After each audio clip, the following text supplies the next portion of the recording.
আমার সবথেকে পছন্দের খাবার হলো পোলাও। আজ আমার মা কীভাবে পোলাও বানাচ্ছে সেটা তোমাদেরকে দেখাবো। আমার মা নিয়েছে এই বাটিটার মাপে 2 বাটি চাল।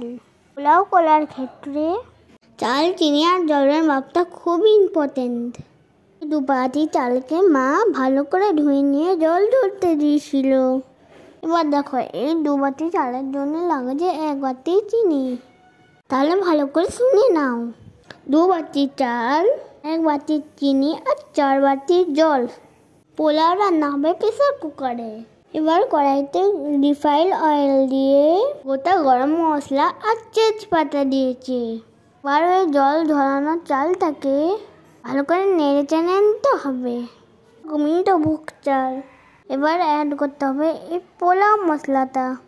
এগুলো ভালো করে নেড়ে চেড়ে নিয়ে প্রেসার কুকারে ঢেলে দিতে হবে।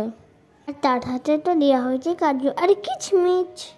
তবে একটা জিনিস মনে রাখবে, জল আর চালের মাপ ভুল হলে পোলাও রান্না হবে না। আর আমার যেহেতু অরেঞ্জ পোলাও ভালো লাগে, জন্য মা দিয়েছে পোলাওয়ের রং। এবার ওই কুকারটা গ্যাসে বসিয়ে দিবে। মাঝারি আছে, জাস্ট একটা সিটি পড়লেই বন্ধ করে দিবে। গ্যাস বন্ধ করার 15 মিনিট পর কুকার থেকে পোলাও ঢেলে নিও। আমাদের পোলাও কত সুন্দর কালারফুল হয়েছে আর একদম পুরো ঝরঝরে হয়েছে। তোমরা কারা কারা পোলাও খেতে ভালোবাসো আর আমার মায়ের রেসিপি দেখে বানিয়ে নাও। সবাই বাই।